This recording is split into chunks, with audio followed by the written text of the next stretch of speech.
raise it above your head to feed the biodigester, both more cost effective for NGOs, and they could actually displace all their cooking energy based on that one cow. That's amazing. It's really circular, right? So, welcome to the show, Steven. Let's talk about your background a little bit. You've worked in policy, NGOs, and public-private platforms. What finally pushed you to start your own company? Yeah, actually, I've been involved in biogas for a very long time. My first experience actually dates back to 2006 when I first saw a biodigester in the wild. And at that time, I was directly captivated by the technology. And at that moment, also decided to dedicate my career to providing more access to biogas to people in developing countries. Mm. For a long time, I did that through NGOs. I also worked for the Dutch government in developing market creation programs for the biodigester sector, supporting the local private sector to provide access to biodigesters to farmers. Yeah. At some point, I realized that there were only a few larger commercial players that could really achieve the skill that is needed to provide all the farmers with a biodigester. Mm. And I also realized that the technology was not always optimal. I thought there was a lot of room for improvement. And at some point, I thought, okay, I can. And therefore, I also feel that I really must contribute more to providing access to biodigesters. And then at some point, I realized I only have one option, which is to start my own company, which we only did quite recently. We only started last year. Yeah, that's really exciting. And thanks for sharing. I think you briefly mentioned the pain point already that you're trying to solve. Could you share a little bit more about that, about the pain point that you're trying to address that no one else in the market has really cracked yet? Yeah, so I think, the biogas in general, it resolves quite a few pain points. So if I look at the market where we are active now in Vietnam, Yeah. the pain point for farmers is really waste management, right? So they don't have a proper way to treat animal waste. And to Mm. be honest, any biodigester technology will do that, right? The waste will be contained in a biodigester. And Yeah. after that, they will enjoy the benefits of renewable energy, of biogas, a very convenient, which is always available. And also they can use the organic fertilizer. But as I said before, there were some issues with, or issues, I thought the existing products could be improved. So basically, at this moment, farmers can choose more or less between two products. Yeah. One is a brick dome biodigester, and the Mm. other one is a prefabricated biodigester. And I thought there was still quite some room for improvement. So Mhm. if I compare it to a brick dome biodigester, and the product we developed, and maybe I should take one step back, we actually combined the existing two models. So the product that we provide is a combination of Mm. a prefabricated biodigester and a brick dome biodigester. So a Yeah. part is made in a factory, and part is made or constructed on site. So this results in what we call a hybrid biodigester, or the Verdant Biogas biodigester. Yeah. And compared to brick dome technology, it's a lot quicker to install. So if you can use an excavator, actually within one day, the whole product is installed. Whereas with brick dome, that would probably at least take 1 week to construct. Mm. Another big benefit compared to brick dome is that we have made an innovation which also prevents scum formation, which at some point can block the biodigester. With brick dome, you need quite expensive maintenance to resolve this scum formation. Yeah. And finally, in the market where we operate, we are actually more affordable than the brick dome system. Mm. If I compare it to the other option, the prefabricated biodigesters, Yeah. I think our product is a little bit more user-friendly. So many of those you have to mix the manure manually with water and then actually take a bucket and raise it above your head to feed the biodigester. Well, you can imagine working with manure. It's not the nicest thing to start with, but then if you have to raise it above your head, it's not ideal. So in our case, we directly connect the biodigester to the stable. So the farmer just cleans the stable with water, and the manure and water will automatically go into the biodigester. So it's a little bit more user-friendly. Mhm. And due to the design, we actually have a constant gas pressure. So you don't need to put bulky counterweights to get some pressure on the gas, or even use a gas pump to pressurize the gas. It will automatically flow to the stove, which is a big a big advantage, I think. Mhm. Mhm. And finally, also the gas release that we have designed, it only releases gas when it's at maximum pressure. to ensure safety, Yeah. but only at maximum pressure, which I think is also an advantage to some compared to some of the existing models, which has an important climate effect. I mentioned scum formation for the brick dome segment before. There, at least most digesters you can still go in. If that happens to a prefabricated biodigester, it's more or less the end of the life of the biodigester. So I think on the one hand, we can prevent it, but even if it would still occur, we could still resolve it with maintenance. And Yeah. finally, also our price point, I think, is more attractive than the competition, so to say. So I think the pain points are addressed by all biodigesters, but I think we've developed a superior product, which is in the end both more cost effective for end users, but also easier.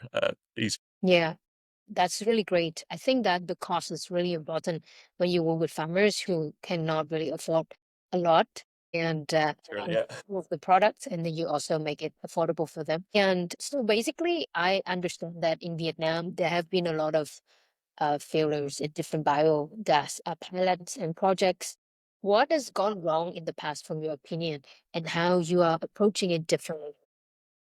I don't know the exact pilots that you refer to, but I think pilots have gone wrong. I think there are also successful examples in Vietnam, and actually, I think SNV did quite a good job in developing the basic foundation for the biodigester sector in Vietnam, together with the Ministry of Agriculture and Rural Development Yeah.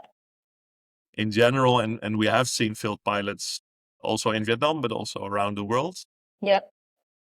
The technology is a little bit different, right? It's not plug and Yeah. play. So like with a solar panel, of course, also things can go wrong, but basically you install it and then everything goes automatically. And with a biodigester, it needs to be fed on a daily basis. There Yeah. can be some specific technical issues there. There can be a blockage in the inlet pipeline, and then of course the system stops if you cannot feed it anymore, or at some point there's some moisture in the water, so there can be some water in the pipeline. Mm-hmm. All things that can be relatively easily resolved, Yeah. but you need to know what to do. So you can simply instruct the end users how to do it, or you can send somebody to resolve issues.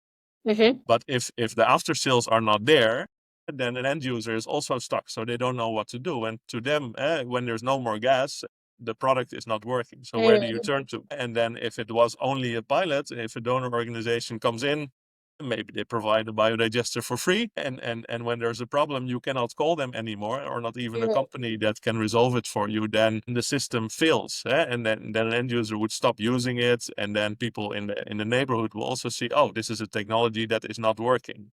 So I Mm-hmm. think in where it can fail in pilots, there are two things. On the one hand, there's ownership. Yeah. So I think it's not a good idea in general to give products away for free, because then also the perceived value to the customer is low. If they make a significant investment, they want to make sure that it continues to work, and they should also hold the company accountable Yeah. if it's not working and they have invested in with their own money. And the second point, I think, why pilots sometimes fail is that it's not plug and play. So Mm. if there are no after sales services, if it's a donor funded project, for example, a donor comes in, they provide free products, and Yeah. during the project period you can call them, but afterwards it stops. Mm. So if there's no continuous after sales service, you can Yeah. also have a problem. And Yeah. I think for a company, this is different. So I mean, if we have a happy customer, they will become our ambassador, right? They will tell their neighbors, they will tell their friends, this is really a Mm-hmm. good investment. I'm very happy. And then you can have a positive impact. But if you have a negative impact, if even one system fails in the whole region, you may ruin the market. So I think for Mm. a company, you are in it for the long term, right? You want to survive and grow. So making sure that your customers are happy and can use the product for 10, 15, 20 years is of the utmost importance, because otherwise, yeah, you have no right to exist as a company, and then you will exit the market again.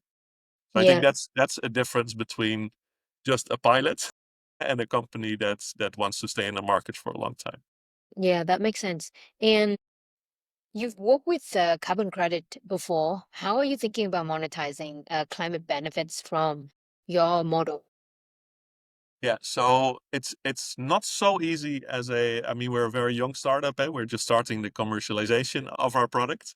Yeah. So for a carbon registration, actually you need to have several hundred to 1,000 systems in place before it actually makes financial sense, right? Because you need to develop your registration, and then even the operational expenditures for monitoring and validation are quite expensive. Mm-hmm. Nevertheless, sometimes I'm not sure this was the smartest decision because it's quite costly. But what we have done so far is actually we are offering quite a big discount to our end users of roughly 150 euros, Yeah.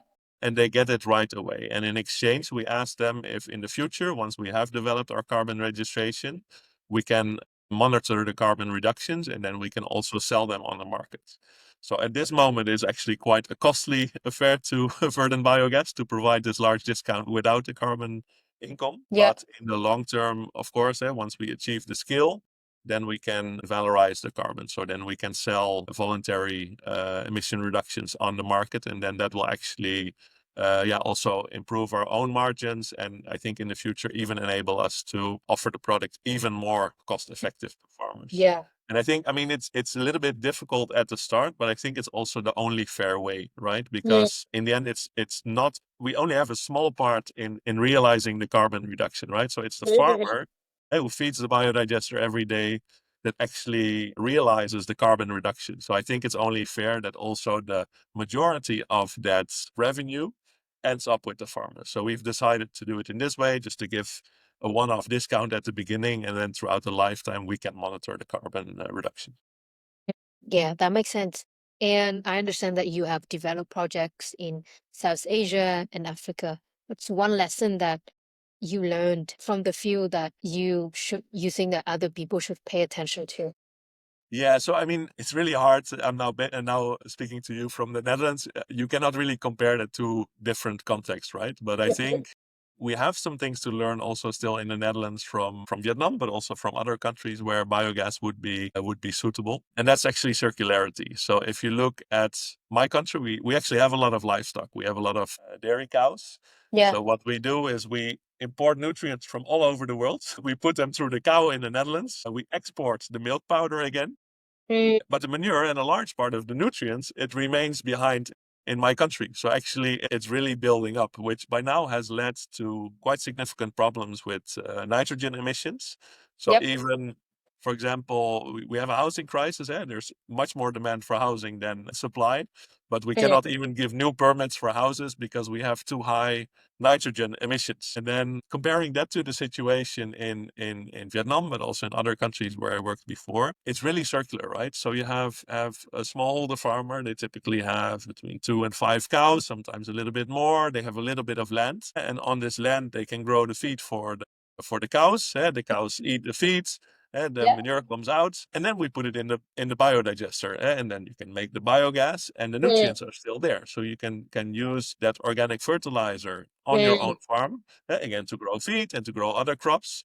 So the nutrients really cycle on the farm, so it's a closed loop system. And interesting enough, in many countries they want to increase the scale, and maybe even almost copy the Dutch model, but actually I think you are creating quite large problems. So I think in terms of circularity in the Netherlands and in Europe in general, we can still actually learn a lot from the circular agriculture, the way it's done still in, for example, Vietnam. How did you balance the real world constraints? For example, farmer buy-in and maintenance or training for farmers and feedstock supply with the big climate ambitions as you have.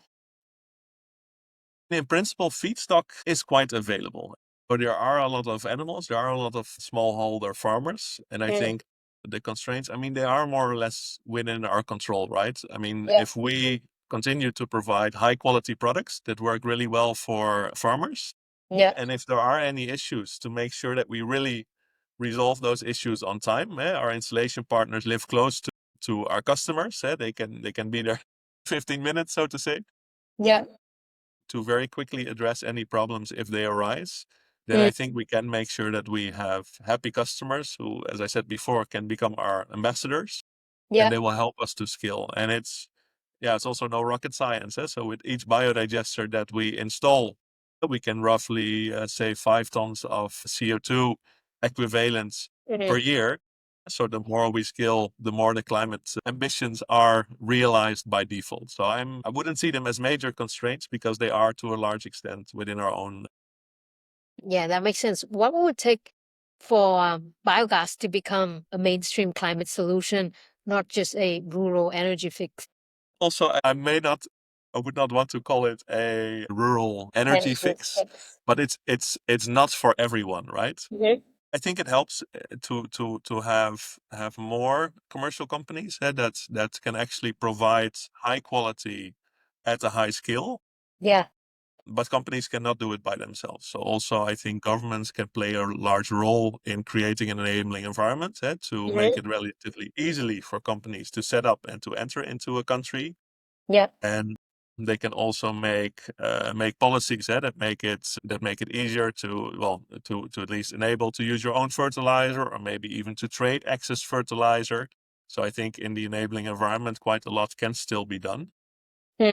If I look at the example of Vietnam, the policy is already quite progressive. So if you have livestock, you need to treat your waste, and it doesn't have to be biogas, but you need to treat it in an appropriate way. And biogas can be one way. So I think the combination of the private sector, but also the public sector, can make it a mainstream solution.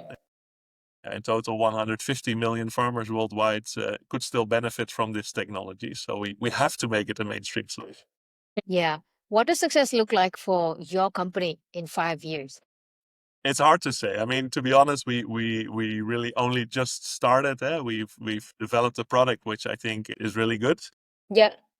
but we're starting on the path of commercialization now. So I Hmm. think in 5 years, dreaming big, I think at least in Vietnam, we want to have really established our operations very well. I hope by that time we can achieve a sales amount of between 5 and 10,000 sales per year Yeah. with all happy customers. I think that's an important metric to us. And by Hmm. that time, I hope we can maybe also expand to one or two other countries. Yeah. And what has been the climate feedback so far in Vietnam for you? The client feedback? Yeah, from Yeah, Vietnam. it has been quite positive and and sometimes even surprised myself. Yeah. So I think in general our customers are quite happy. Yeah, so they have enough gas to displace all of their cooking needs. Hmm. Hmm. And I think we still have some work to do in the further fertilizer development. Yep. And some customers were actually really surprised. They said, "It's amazing. I only have maybe five very small pigs, or we even Yeah. have one household with only one cow, Yeah. and they could actually displace all their cooking energy based on that one cow." Oh my God, that's amazing. And somewhat surprising too. So for this specific household, we actually gave them an additional stove so they could could start using more gas. So to me, it Wow. was quite surprising that Yeah. so much gas was produced from just one animal. But Hmm. overall, I think our customers are very happy and also start to play a role in our marketing and sales, and also Yes. advising this to their neighbors and friends. Yeah, I think the role of farmers in the marketing and sale is immense because I remember I'm from Hà Tĩnh, a very small town in Vietnam, and my uncle is a farmer. And when he started using the first biogas system many years ago, he was like really excited about it, and he started to talk to everyone in our small town about it, and then a lot of people started to use it as well. So I think word of mouth is so important, especially come from people who are actually using the pot. The Indeed, no, I fully agree. And I mean, we are an international company, so I think there can be some distrust initially. Yeah. So I mean, we really need to create those happy customers, Mhm. and they can tell others. So it's better to make this farmers speak on our behalf than that we, for example, in this podcast, say that we have developed such a great product. So I hope the farmers do it in my place. Yeah. And my final question for you will be: what kind of ecosystem do you want to help build through Verdant? Yeah, so I think, I mean, our role is actually only relatively limited, right? And I mean, also as a small startup, but it's so we cannot build an ecosystem by ourselves. I think we are one of the building bricks in the ecosystem. Yeah. So we need the farmers, we need the government, for example, extension officers, the Yeah. policymakers, we have our installation partners. So it's the ecosystem consists of many players. but we will try to do our part to create that ecosystem. And the reason why we chose Verdant as the name of the company, Verdant Biogas, is also we want to create a verdant environment. We hope that we can contribute to farmers optimizing the resources that they already have in order to increase their production and in the end improve their livelihoods through our products. But clearly we need to do that together with many different players in order to create the full ecosystem. And we will do our best to play our part in it. That is great. And where can people find and learn more about you so that, there can be collaboration or just a chat about your product and service? Yeah, so we are actually still a bit in the process of developing our the different media channels. We now have our website online. It's www.verdantbiogas.nl, and they can also reach out directly to me, Steven at verdantbiogas.nl.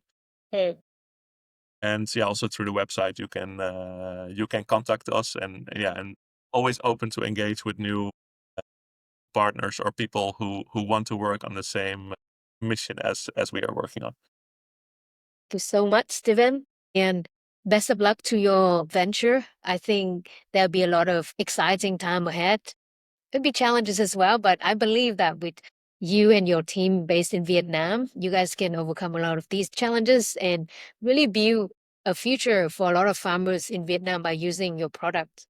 Thank you so much. Thank you so much, honey. We will try our best to do our part. Thanks.